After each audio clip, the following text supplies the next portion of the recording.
Good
evening. How's everybody doing? Great to be learning with you on a Thursday, Yom Hamishi. Let's light up the darkness.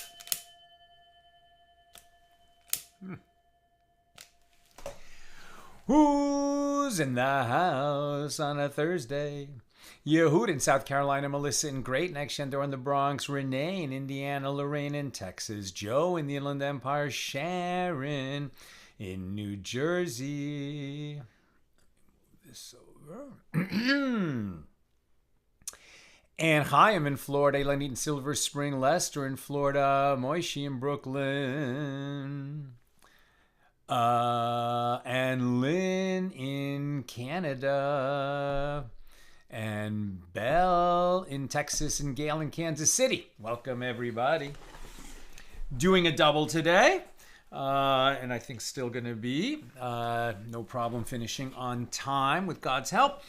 And reminder, Nina and I are going to Houston for Yom Limud, speaking there on Sunday, but we have to travel tomorrow because of Shabbos, and therefore we will not have class tomorrow. No class Friday, Saturday, Sunday, and with God's help, we will resume on Monday. And we're 3 pages ahead and doing a double today, putting us 4 pages ahead. So we'll miss 3 days and still be ahead with God's help. Okay, we're continuing our discussion of Mishna number 10 here in chapter 3. Matters which, if all the elements aren't there, the mitzvah is not being done, right? The mitzvah is not being done at all. So examples were all the arms of the menorah in the Holy Temple had to be there, or the fact that you lit the other 6 is not fulfilling the mitzvah. Likewise, a mezuzah or the scrolls inside the tefillin, if all the letters aren't present, you're not fulfilling the mitzvah of wrapping tefillin. And now that we're talking about tefillin, we're going to talk about some other halachas, some other laws and regulations and requirements of tefillin. Fascinating material today. I found this very interesting. Okay, we're near the top of page 35a. And Rav Hananel says that Rav says the requirement to have the titora of tefillin, i.e. the base of the tefillin upon which the compartments rest. So, I've got my tefillin today. Let's talk about this. Okay, so the base of the tefillin upon which the compartments rest. Now we saw that the arm tefillin is 1 compartment, and the head tefillin is 4 separate compartments. So this is my head tefillin. Tefillin shel rosh, right? Tefillin of the head. It comes with this protective case, which we remove when we are donning the tefillin, as I would in every morning, unless it's Shabbos or Yom Tov, Shabbos or a festival, and we'll be talking about that today. Now here you can probably see, maybe a little better, yes, the those kind of furrows or scoring. Sorry, in the light you can kind of see those lines on the top of the tefillin that separate from the outside, kind of indicating, I mean, those cuts obviously don't go all the way inside, but on the outside, they indicate where the 4 compartments are. And we don't see those 4 compartments from the outside because this is the titora, right? This is the base that covers the compartments so that they're sealed in. And as you can see, it's sewn on. But if we could look inside, then we would see that there would be 4 compartments with 4 different scrolls inside. They're in a particular order, as we learned yesterday.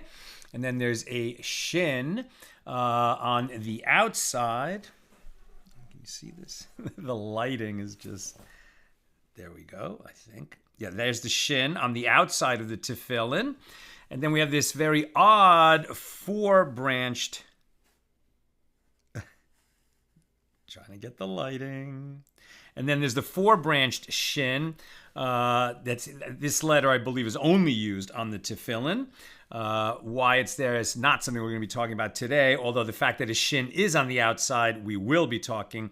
I don't think we're talking about the 4-branch shin, however. Okay, and as we'll see, the knotting of the leather straps, these black leather straps, which we'll be reading about, and here is the knot that goes on the back of the head, and which is shaped like the Hebrew letter. Can you see? The Hebrew letter Daled. Okay, the Hebrew letter Daled. It's tricky when you're doing things that are black to catch them in the light. Okay, let's keep reading. So, the requirement to have the titora of the tefillin, i.e. the base of the tefillin upon which the compartments rest. This is a law transmitted leMoshe Sinai, right? The original requirements of what tefillin are and many aspects of them were given to Moses at Mount Sinai. Those are some of those core laws that were the foundation of the oral tradition, which the sages added to. But God started the oral tradition, giving it to Moses at Mount Sinai. Abaye said the requirement to have the me'abarta of the tefillin, i.e. the passageway through which the straps pass, right? The straps pass through there, through that passageway. Where am I? Yeah. The requirement to have the me'abarta of the tefillin, i.e. the passageway through which the straps are inserted. This is also a halacha leMoshe Sinai, a law given to Moses at Sinai. And the Abaye says the requirement to have the letter shin protruding on the tefillin of the head. Right, there's that shin that I mentioned before. The requirement to have that shin protruding, right? It's like if you could see it from the side, the shin sticks out. It's not engraved in, but it's protruding out. And the way that's accomplished is that this is all made out of leather, very hard pressed leather. And so, when they push it into a mold, when it's softer, then the shin ends up sticking out. And then it gets, stained with a little shiny black so that you can see it better. And Abaye says the requirement to have a letter shin protruding on the tefillin of one's head, which is achieved by pressing the hide into the shape of that letter, is a halacha leMoshe Sinai. And Abaye further says, and there is a requirement that the furrow between each of the compartments of the tefillin of the head reach to the place of the stitches, right? So these furrows, these 3 lines that separate, that show where the compartments are, those lines go all the way down to the place of the stitches. And there's a requirement that the furrow between each of the compartments of the tefillin of the head reach the place of the stitches, i.e. the titora, to which the compartments are sewn. Rav Dimi of Nehardea says, once it is noticeable that there is a furrow between each of the compartments, it is not necessary for them to reach all the way to the titora.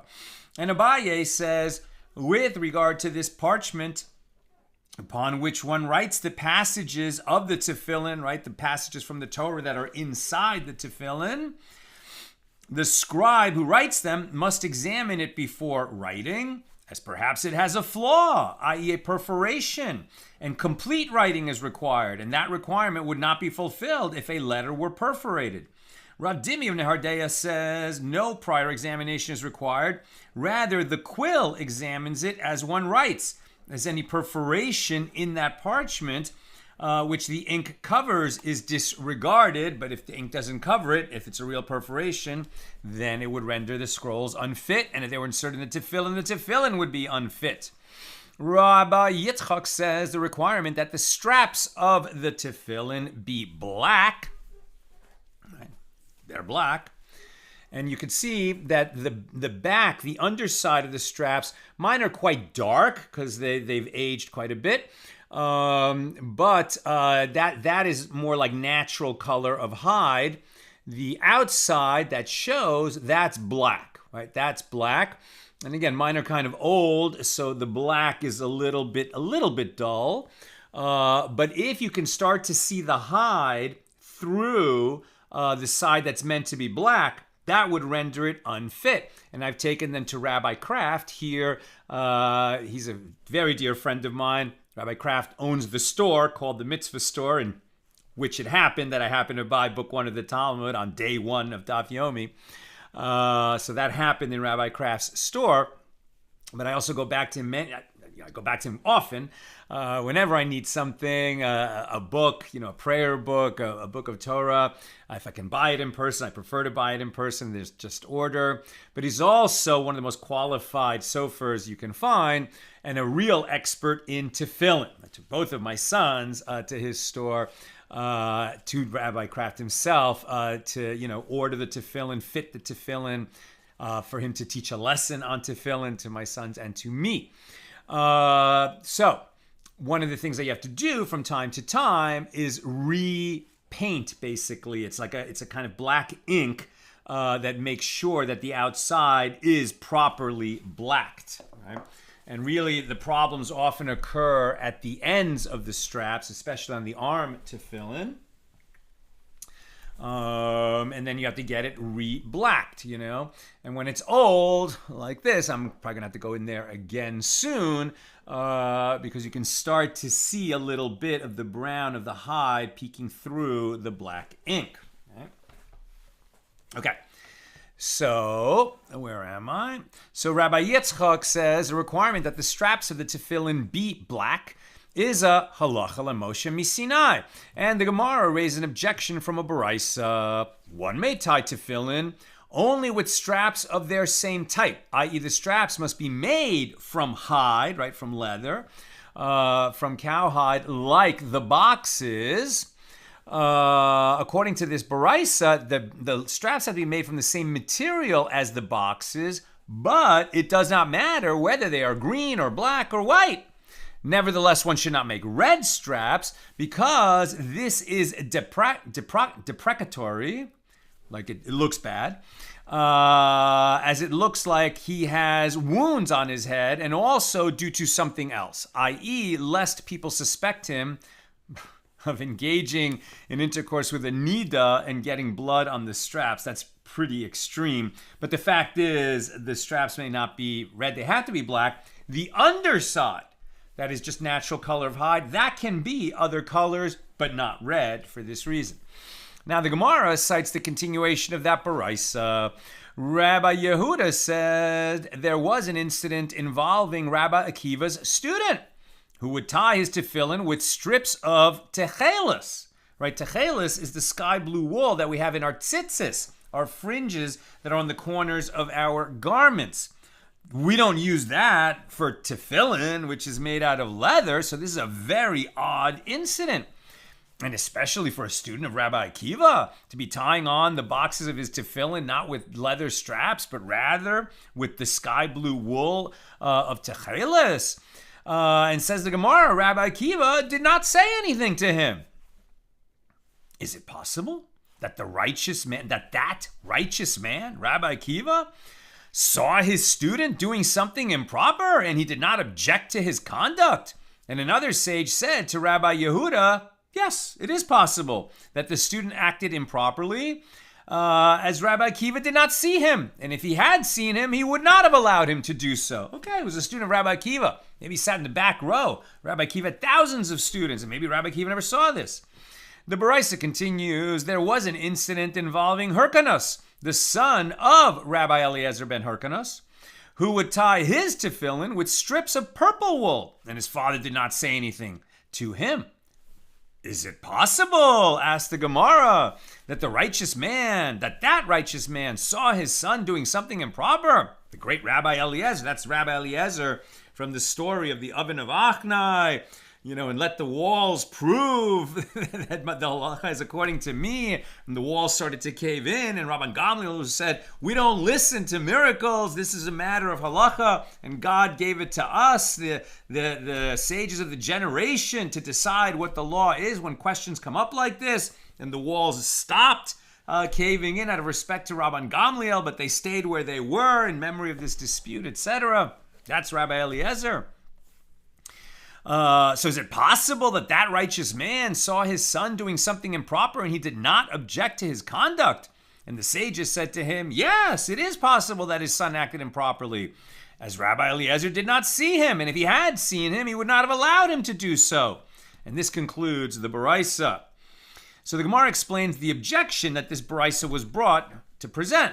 In any event, the Baraisa teaches that it does not matter whether the straps are green or black or white, whereas Rabbi Yitzchak maintains that it is a halacha transmitted to Moses at Sinai that the straps of the tefillin must be black. So the Gemara answers that it is not difficult. Here, the Baraisa is referring to the inside of the straps, which touch the body. These may be any color other than red. Conversely, when Rabbi Yitzchak says that the straps of the tefillin must be black, he is speaking of the outside of the straps, and that is the halacha.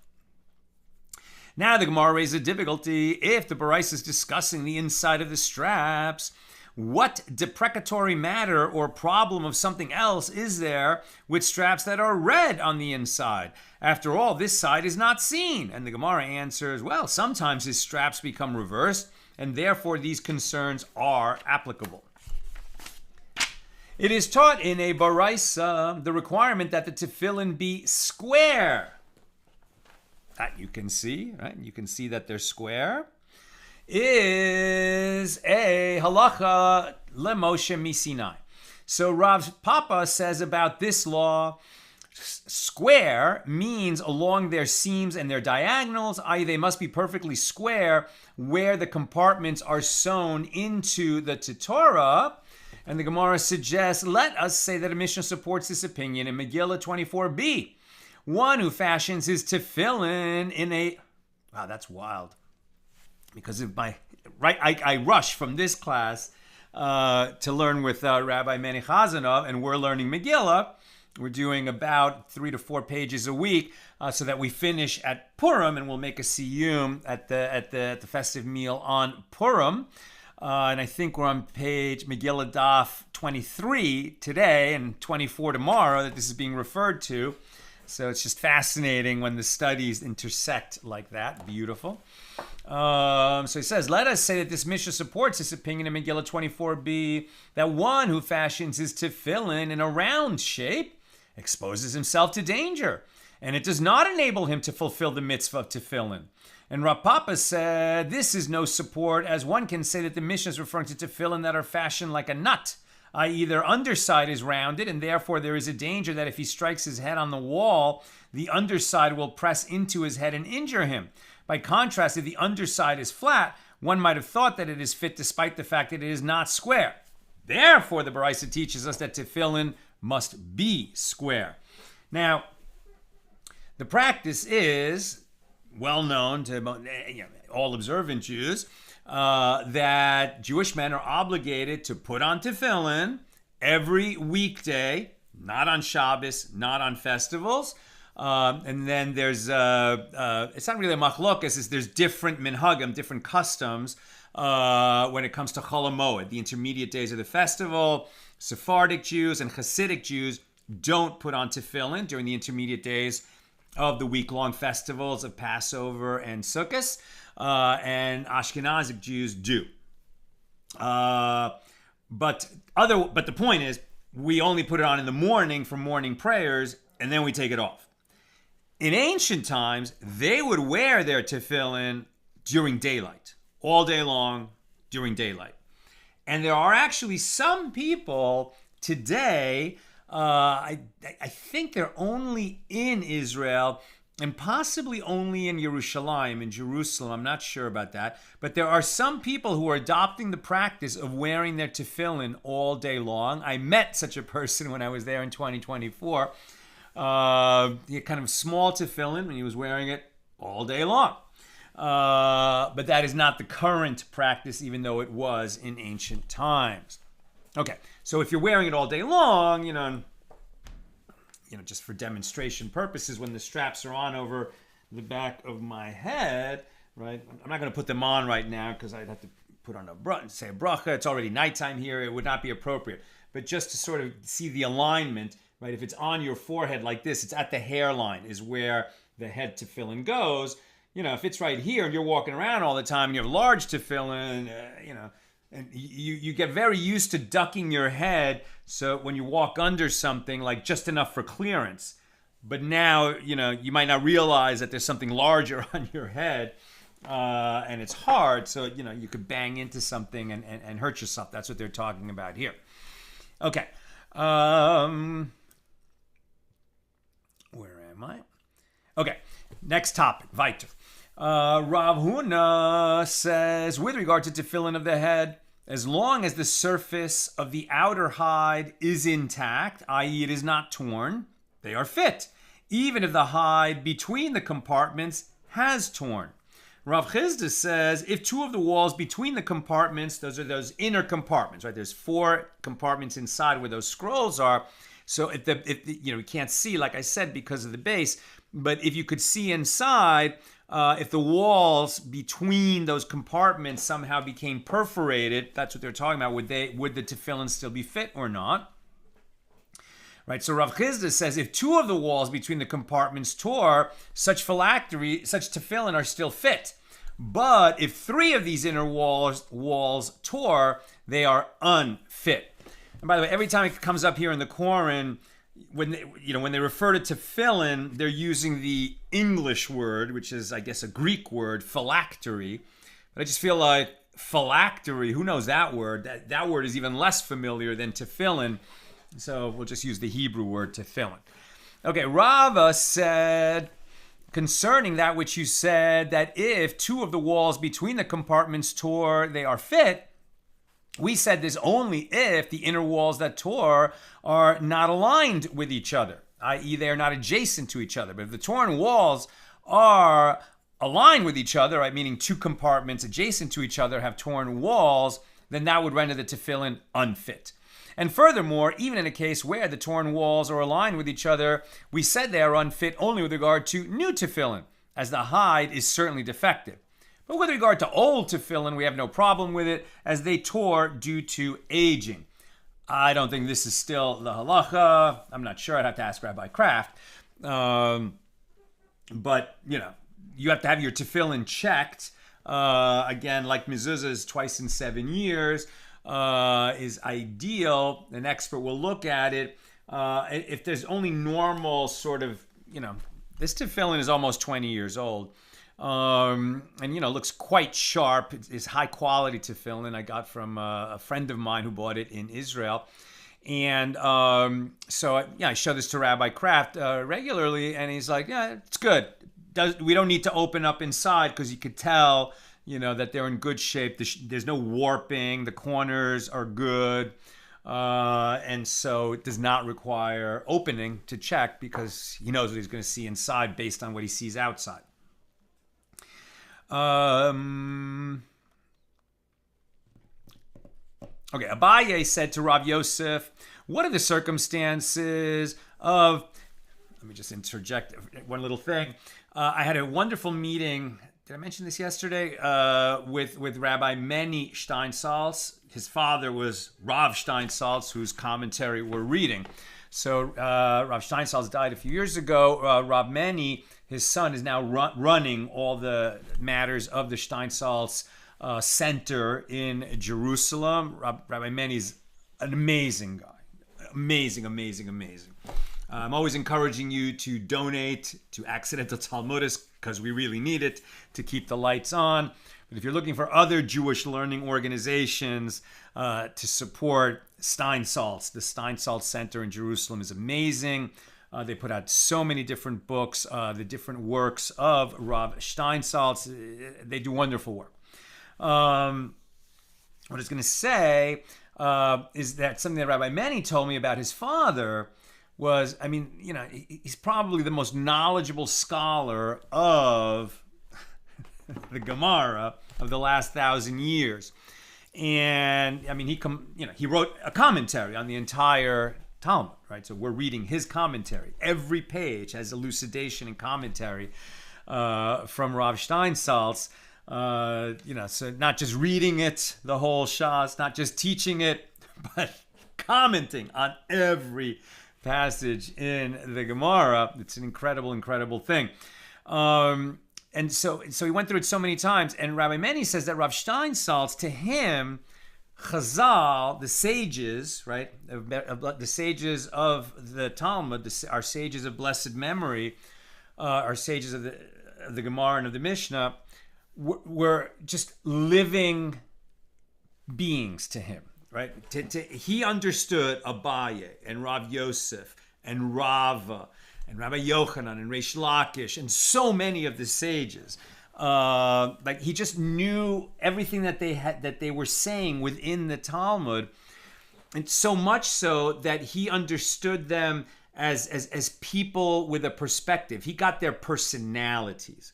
Right, so Rav Steinsaltz could walk around, and if a question came up, a halachic question that maybe isn't covered in the Gemara, something new, well, he could run that through the matrix of, well, if Abaye and Rava were having a discussion about, from what time could you say the morning prayers if you were on an airplane over the ocean and the time zones were changing? Just whatever. I'm just making that up. But he would take a question like that and not just ask, well, what is the law? But he would say, well, if Rava and Abaye were having a discussion about that, okay, well, Rava would be coming from the perspective of somebody who had grown up among the sages, wealthy and prominent, and thinking about policy matters that affect the whole Jewish people. And Abaye would be coming from the perspective of somebody who was poor, and an outsider, and had to, just through tremendous application and diligence and study, kind of worked his way up to the point where he was one of the most prominent scholars of his generation. He and Rava were a pair. And how did he get there? Because Rav Yosef was his teacher. And how does Abaye's perspective differ from Rav Yosef's? And they were just real personalities to him. And just so much, and he was able to transmit a lot of that to Rabbi Meni. And I was thinking, wow, am I inadequate? I mean, I've been through Shas. Now we're approaching the end of me teaching Shas. And there's certain sages that I have somewhat of a handle on what they were like and what they say. For me, Rabbi Yochanan and Reish Lakish and Rabbi Eliezer, they really, and Rabbi Akiva, they come off the page to me, and I have a little bit of a sense, a little bit of a feeling of what they were like and how they would address a novel question if it was brought to them. But not really. Not like them. Not like Rabbi Meni and his father. And I was just really blown away by that, and I think it's maybe just a far off goal that we can aspire to in our learning, that the commentators, the famous commentators, they shouldn't just be names associated with certain teachings. They should become real to us, right? That if we can get there with God's help, it'd be incredible, right? Okay, Abaye said to Rav Yosef, what are the circumstances of new tefillin, and what are the circumstances of old tefillin? So Rav Yosef said to him, in any case where if one holds the hide and pulls it, it returns to its place, these tefillin are considered old. And in the other case, where the hide that was pulled does not return to its place, they are considered new. Now we're in 35b. Alternatively, in any case where, if the tefillin are hanging by the strap, the compartment In any case where, if the tefillin are hanging by the strap, the compartment follows the strap, i.e. it remains attached, these tefillin are considered new. And in the other case where the tefillin would fall off, they are considered old. And I've been very fortunate, these are my tefillin that I got when I reconnected with Judaism. I have a much less proper and well-formed and expensive pair that I received for my bar mitzvah. I don't even know if they're kosher, those tefillin. We were not frum. We were not Orthodox. We were not truly observant. And that tefillin is probably real. It's probably kosher, but it was also somewhat symbolic. In that place where I grew up, people would put on tefillin when they had their bar mitzvah and maybe never again. These I've wrapped every day, or God, shame to say I may have missed a day here and there, but basically every day for 20 years. And my straps are still the same straps. But I know guys, from birth, and eventually when you're into it, depending on the straps and how hard you pull them, etc., 20 years, 30 years, 40 years, eventually the straps do wear out. Right? The tefillin may not wear out, but the straps do. And so, I see some of the guys from time to time, somebody in our shul, will have his tefillin and brand new straps. And the brand new straps, it's like the difference between a leather jacket you've had for 10 years and a new leather jacket, right? I mean, it's like much stiffer. They're shiny. The side of the hide is like a very light brown, almost, like cream color. But the straps, they're just hard, And I mean, of course, not so hard that you can't wrap, but they look new, they feel new. They're not that beautiful, leather that's really been on your skin, absorbed those skin oils for years and years, and just becomes so soft and supple. So they're talking about that difference, right, between new and old straps, new and old boxes. Now, continue on 35b. The Gemara relates Abaye was sitting before Rav Yosef when the strap of his tefillin tore. Okay, there you go. He's using it every day for years and years, and eventually the strap tore. Abaye said to Rav Yosef, and they wore it all the time, so theirs wore out a lot faster than us, who just put it on in the mornings. Abaye was sitting before Rav Yosef when the strap of his tefillin tore. Abaye said to Rav Yosef, what is the law as to whether one may tie the strap? Rav Yosef said to him, it is written with regard to tefillin, and you shall bind them, ukshartam, for a sign upon your arm, which indicates that the binding must be complete, keshira tama, whole and beautiful. And that would not be the case with a makeshift knot. So when the strap tears, you got to get new straps. You don't just tie them. Rav Acha, the son of Rav Yosef, said to Rav Ashi, what is the law as to whether one may sew a strap that tore and insert the stitching inside so that it is not visible from the outside? And Rav Ashi said to him, go out and see what people are doing. If the common custom is to do this, it is permitted. I believe it is not permitted. Rav Papa says the remnants of straps, i.e. what remains when part of the strap has been cut off, they are fit. And the Gemara comments, and it is not so, as can be derived from the fact that the sons of Rabbi Akiva say the remnants of the techelis, the sky blue wool of tzitzis, when only a small thread remains, and likewise the remnants of the hyssop used for sprinkling the purification water of the red heifer, they are fit. And they did not include the remnants of straps of tefillin in this law. And the reason for this difference is that the reason for this difference is that it is there that the remnants are fit, as they are mere articles used in the performance of a mitzvah. But here, tefillin are articles of sanctity, which are of greater sanctity, and therefore their remnants are not fit. Right? Very, very interesting.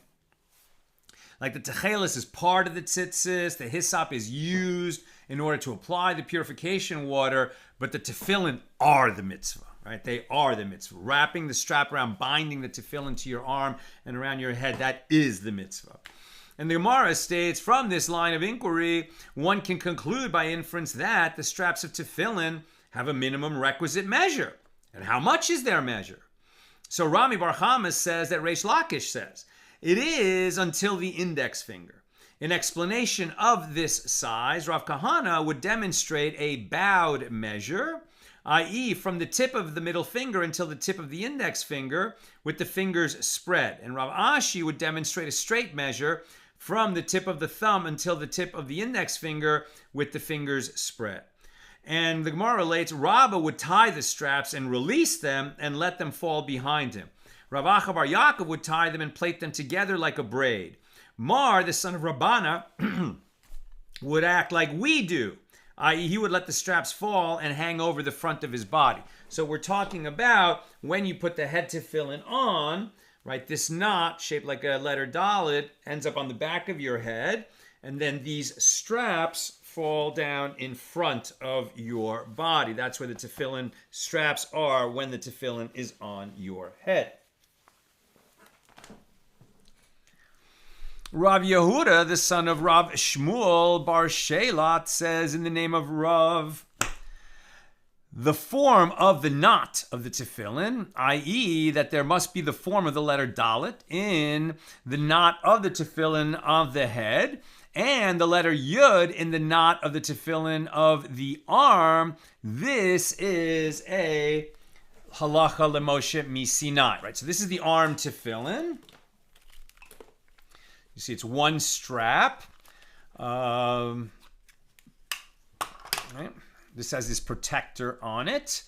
We leave that protector on. The outer case we don't. So there you see it has the base, right? The titorot. It has the matberet, I think was the word, for that passageway through which the strap passes. And what they're talking about now is this knot, right? This knot, which is attached to the slip knot through which, this strap can be tightened when we tighten it on our arm, on our bicep, and then wrap the rest of the strap.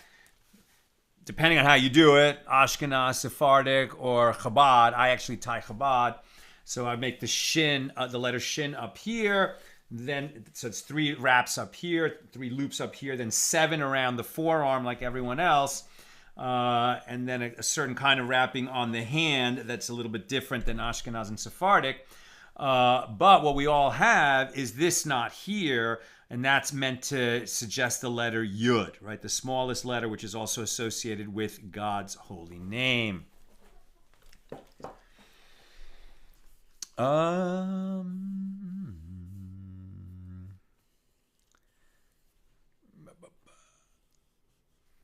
I? Yeah. Okay, the form of the knot of the tefillin, i.e. that there must be the form of the letter Dalet in the knot of the tefillin of the head and the letter Yud in the knot of the tefillin of the arm. This is a halacha lemoshe misinai. And Rav Nachman says, and their decorative side, the black side of the knot, where the shape of the letter is visible, must face outward, away from the body. And the Gemara relates, Rav Ashi was sitting before Mar Zutra when the strap of his tefillin became reversed. And Mar Zutra said to him, doesn't the master hold in accordance with the ruling that their decorative side must face outward? And Rav Ashi said to him, it did not enter my mind, meaning I didn't notice. It's like, thank you for telling me. And then he must have reversed it. Now, it also happens, somewhat frequently to people, it just happens, that the head tefillin, right, which is resting, like I said, in the hair, at the hairline, up here on the forehead, and it should be in the center of the head. Not to that side, not to that side. It needs to be in the center. But sometimes you put it on, and you try to be careful. We have a little mirror. See, there's a little mirror right here. You'll see what the camera looks like. Can you see that? Yeah, right there. So there's a little mirror in the case so that you can see, oh, hey, is the tefillin in the middle? Is it in the center? But sometimes you move around, it gets dislodged, it moves to the side. And then, it'll very often happen. I mean, not very often. This doesn't often happen, but then it can happen that one of your friends, or sometimes a stranger, at shul during services will come up to you and say, hey, and we don't talk in shul. We try not to, right? So, especially when you have tefillin on, you should only be praying and not having conversation. So somebody will just walk up to you and go, and you get the picture that your tefillin is crooked or off to the side and you got to fix it. That's an interchange that we have sometimes. Okay, so he didn't notice. Now, with regard to the verse, and all the nations of the land shall see that the name of the Lord is called upon you, and they shall be afraid of you. Deuteronomy 28:10. It is taught in a Baraisa that Rabbi Eliezer the Great says, this is a reference to the tefillin of the head, upon which the name of God is written, as they demonstrate to all that the name of God is called upon the Jewish people. It's like the name of God is literally on us when we're wearing the tefillin. Now, with regard to the statement of God to Moses, when he said, and I will remove my hand and you will see my back. Exodus 32:23, right? God said, Moses said to God, show me your glory. God said to Moses, no one can see what I really am and live. It's just beyond. It would overwhelm any human. But Moses was the human being who was closest to God in all of history. And so, and God truly loved Moses and said, I will show you something. I'll give you a hint of what I'm like.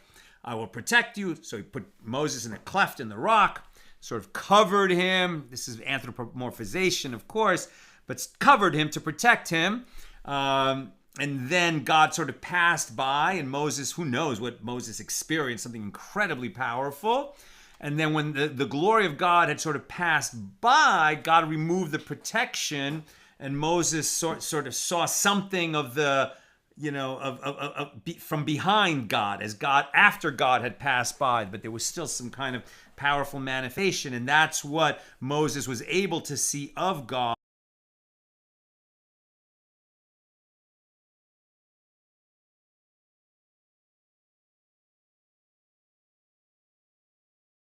Bar Business says that Rav Shimon Chasida says, this teaches that the Holy One, blessed be He,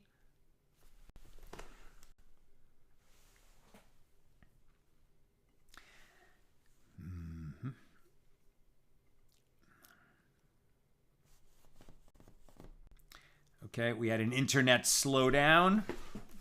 I think it's all restored now. That's why I paused. This is why I monitor it. Okay. So about that verse, after God allowed Moses to see something of him after he had passed by. And it says, and I will remove my hand and you will see my back.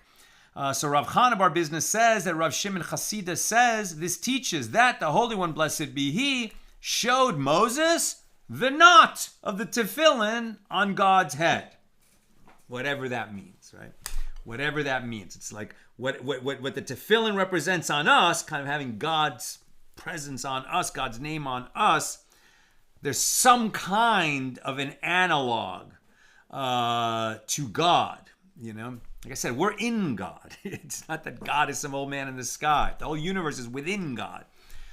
But God is understood in some kind of way, beyond our understanding, to have the equivalent of head, torso, arms, legs, and tefillin on the head of God. Whatever that means, it's beyond our understanding. Don't imagine an old man wearing tefillin. It's just some kind of analog that's beyond our understanding. Rabbi Yehuda says the knot of tefillin must be above, i.e., it must rest on the head rather than on the neck. Right, that knot is on the head; it's not on the neck. In order that the Jewish people should be above and not below, and likewise, it must be placed toward the front, i.e., not on the sides of the head, in order that the Jewish people should be in front and not behind.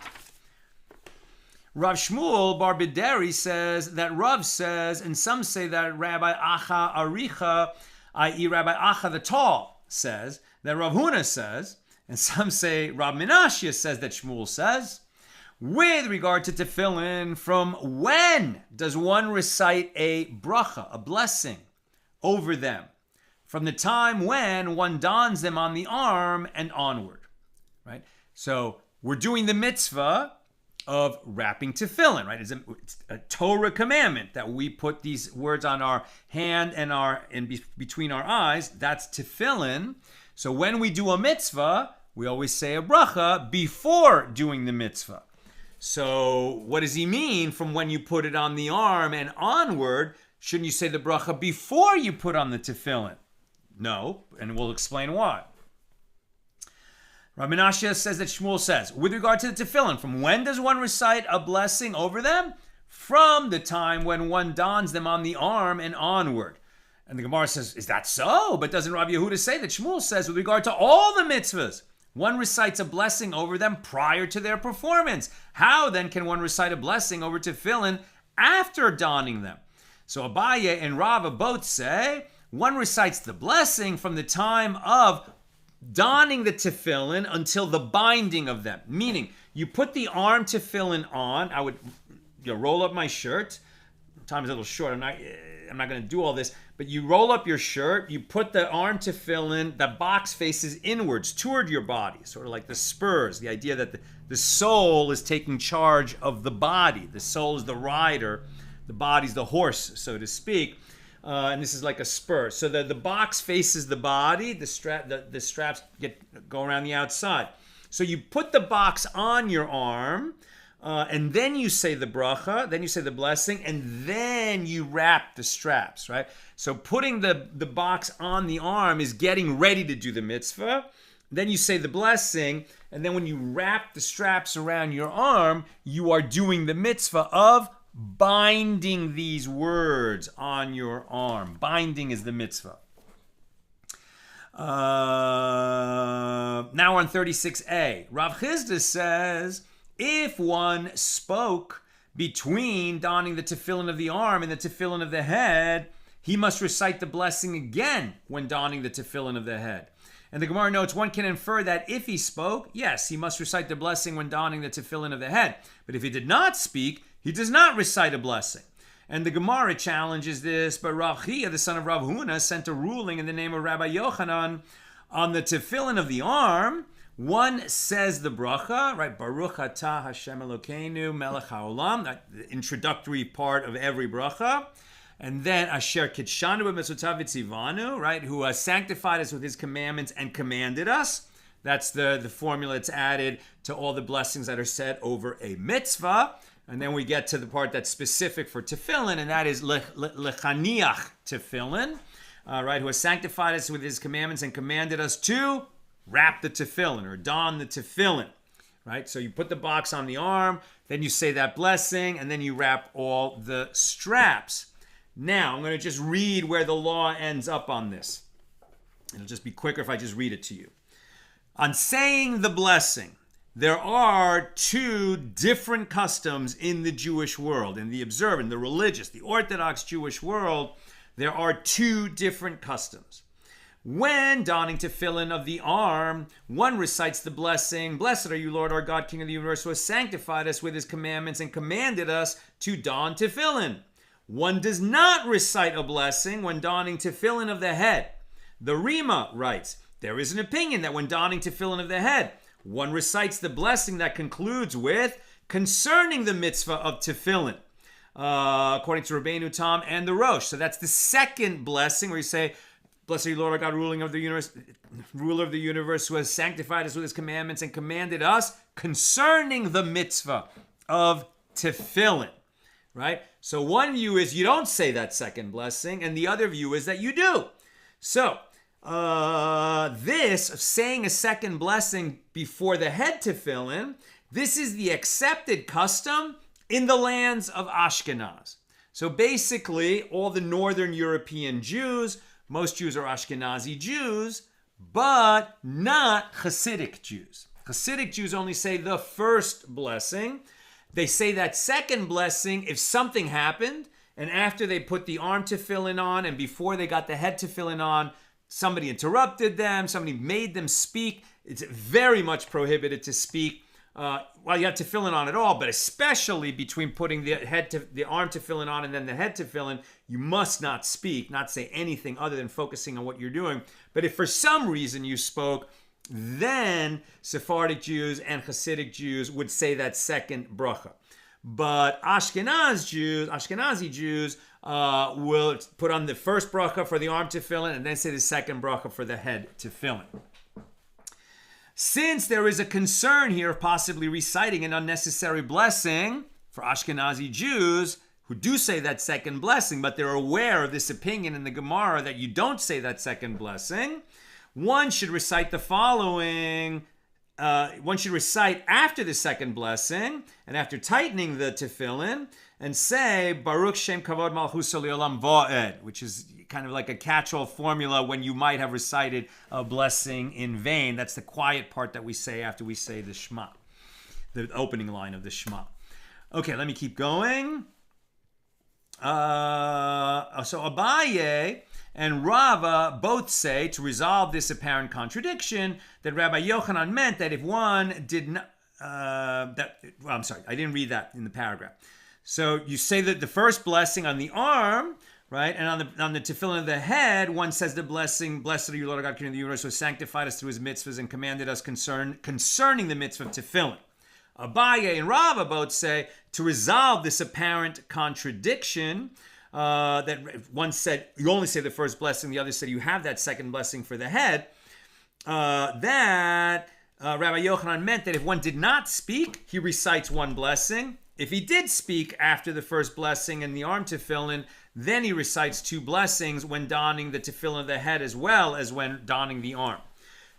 Concerning this, it is taught in the Baraisa, if one spoke while between donning the tefillin of the arm and the tefillin of the head, he has a sin. And due to that sin, he returns from the ranks of soldiers waging war. This is referring to the preparation for war, when officers announce, "What man is there who is fearful and faint-hearted? Let him go and return to his house." Deuteronomy 20, verse 8. And the sages explain that this is referring to one who is fearful due to his transgressions. Right? So this idea that when we amp up the mitzvahs in our lives, right, especially when we have regular Torah study, huge, Shabbos observance, huge, eating kosher, family purity, etc. The more mitzvahs, the better. Then there's a certain, added protection in our lives. But one who is going to war when he's really afraid, and does he have enough protection, and he knows that he doesn't have enough mitzvahs in his life, this could cause him to be extra afraid. So it is further taught in the Baraisa, when one dons tefillin, he first dons the tefillin of the arm and afterward dons the tefillin of the head. And when he removes his tefillin, he first removes the tefillin of the head and afterwards removes the tefillin of the arm. So the Gemara asks, granted, the ruling that when one wraps tefillin, he first wraps the tefillin of the arm and afterwards wraps the tefillin of the head is understood, as it is written, "And you shall bind them for a sign upon your arm." And then it is written, "And they shall be for frontlets between your eyes." But from where do we derive the law that when he removes his tefillin, he first removes the tefillin of the head and afterwards removes the tefillin of the arm? And Rab has said an explanation. Rav Hun explained to me the source of this law. The verse states, "And you shall bind them for a sign upon your arm, and they shall be for frontlets." As we saw, that could be a singular word too, and that's why we say they shall be a symbol between your eyes. So it's the same word, right? Totafot. Could be translated as frontlets, or it could be translated as a symbol before your eyes, or a sign upon your arm, or a symbol before your eyes. And it is derived from here. As long as the tefillin of the head are between your eyes, the number of tefillin you are wearing shall be 2. So the Gemara taught in a Baraita, right? So when it's before your eyes, because there's that plural word, possibly plural word, totafot, so while that's on, there needs to be 2. If you took the arm off first, there would only be the 1 on your body. So that's why you have to take the head off.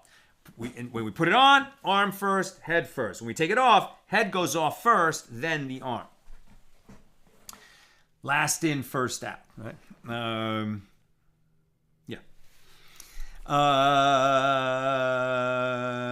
Right. So the sages taught in a Baraisa with regard to tefillin, from when does one recite a blessing over them? From when the time arrives to don them. How so? If one is rising early to leave his home to travel on the road, and he is afraid lest his tefillin become lost during the journey, so he dons them even at night, despite the fact that it is not proper. That is not a proper time for the mitzvah of tefillin, nighttime. And when the time for their mitzvah arrives in the morning, then he touches them and recites the blessings. So if for some reason he has to put them on at night, only exigent circumstances, he won't say the blessing until the actual time of wearing them would arrive, which is in the morning. And until when does one wear them? When you take them off at night, right? So until the sun sets. Rabbi Yaakov says until traffic in the marketplace ceases. And the rabbis say until the time of sleep. And the rabbis concede to Rabbi Yaakov that if one removed them to go out to the bathroom or to enter the bathhouse and the sun set, one does not wrap them again, right? So if it's late in the day. Today, when we only put them on for prayers in the morning, if you have to go to the bathroom, you take them off before you go in the bathroom. And then you could put them on again, and I think without a bracha. Rav Nachman says the law is in accordance with the opinion of Rabbi Yaakov. The Gemara likewise relates that Rav Chizda and Rabbi Bar Rav Huna would pray in the evening, i.e. the evening service, with tefillin. Some say that Rav Nachman ruled that the law is not in accordance with the opinion of Rabbi Yaakov, but in accordance with the opinion of the first Tana that the mitzvah of tefillin ends at sunset. Now we're in 36b. And the Gemara raised a difficulty, but Rav Chizda and Rabbi Bar Rav Huna would pray in the evening with tefillin.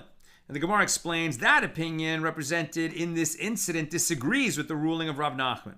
And the Gemara asks, and did Rabbi Bar Rav Huna actually say this, that the mitzvah of tefillin applies at night?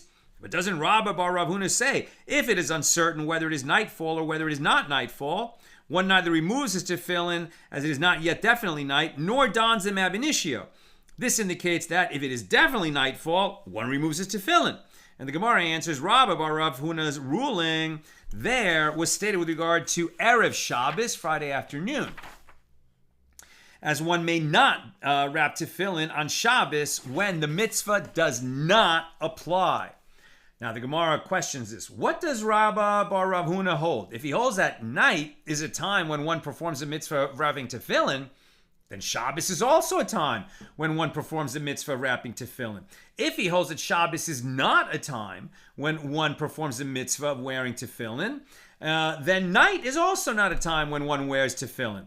And the reason for this statement is that from the source where Shabbos is excluded from the mitzvah of tefillin, nights are also excluded.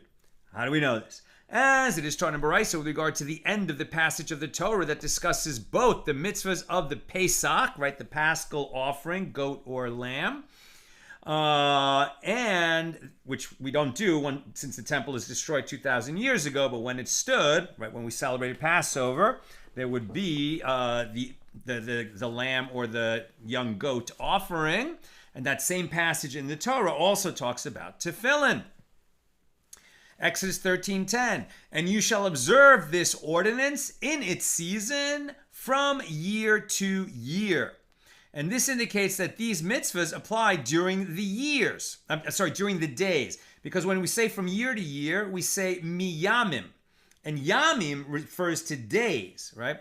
But so it says days, but not nights, right? And we talk about this also in the Passover Haggadah, right? All the days, not the nights. Does it include the days? Does it include the nights? Furthermore, the letter mem, meaning from, when it's used as a prefix, in the term from year to year, mi yamim, teaches these mitzvahs apply on some days, but not on all days. And this excludes Shabbos and Yom Tov, on which tefillin are not worn. And this is the statement of Rabbi Yosef HaGalili. And Rabbi Akiva says this verse mentioning an ordinance is stated only with regard to the Pesach, and it is not referring to tefillin at all. So evidently Rabbi Yosef HaGalili, who says at night one is exempt from the obligation of tefillin, says that on Shabbos one is exempt as well. And the Gemara answers, Rabbi Bar Rav Huna derives the exemption from the obligation to wear tefillin on Shabbos from a different source, the source where Rabbi Akiva derives it from. As it is taught in a baraisa that Rabbi Akiva says, one might have thought that a person should wear tefillin on Shabbos and Yom Tov. And to counter this, the verse states, quote, and it shall be a sign for you, an ois, that's the word for sign, an ois. It shall be a sign for you on your arm and for a remembrance between your eyes, so that God's law shall be in your mouth, for with a strong arm God brought you out of Egypt. That's Exodus 13:9. And this teaches that the obligation to wear tefillin applies when the Jewish people require a sign to assert their status as God's nation, and that is during the week. And this excludes Shabbos and festivals, Yom Tov, as they themselves are signs of the Jewish people's status as God's nation and a remembrance of the exodus from Egypt. Consequently, no further sign is required on those days. Right? The tefillin on the arm and the head is a sign, right, that we are God's people and that God brought us out of bondage in Egypt to make us his people. So is Shabbos, and so is Yom Tov. So since Shabbos and Yom Tov are also signs of that relationship, and the fact that we don't do work on Shabbos, and the fact that we don't do work and we celebrate other things on festivals, those are signs about the special relationship between God and the Jewish people. And so it's considered disrespectful to Shabbos and to the Yom Tov if you would feel that you also needed the other sign that's a reminder during all the other days of the year, which is tefillin. So you don't wear tefillin on Shabbos and you don't wear tefillin on Yom Tov. And in fact, it's prohibited to wear tefillin on Shabbos and Yom Tov. Rabbi Lazar says anyone who wears tefillin or who wraps tefillin after sunset violates a positive mitzvah. And Rabbi Yochanan says he violates a prohibition. And the Gemara suggests, let us say that these sages, I'm going to stop there because the hour is late. I got to get to my other shiur. Sorry I didn't give you the warning. We'll pick it up there on Monday.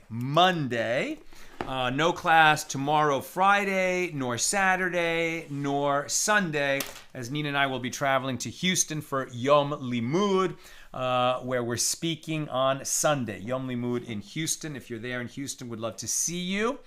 Didn't give the warning, but let me see if there's any comments or questions over here in that document.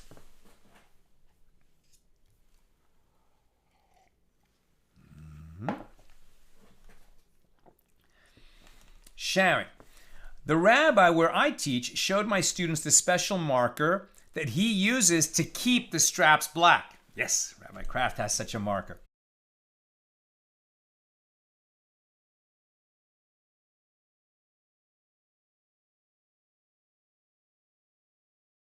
You have to always be mindful when you're engaged with these beautiful, beautiful mitzvahs that you are engaging in a mitzvah, you're engaging in holy work.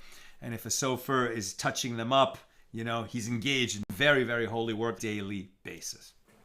That's what I've got for us today. With God's help, see you Monday at the regular Monday time, 6 p.m. Pacific. Please God, our travel should go without interruption so we can do that. All the best and good Shabbos.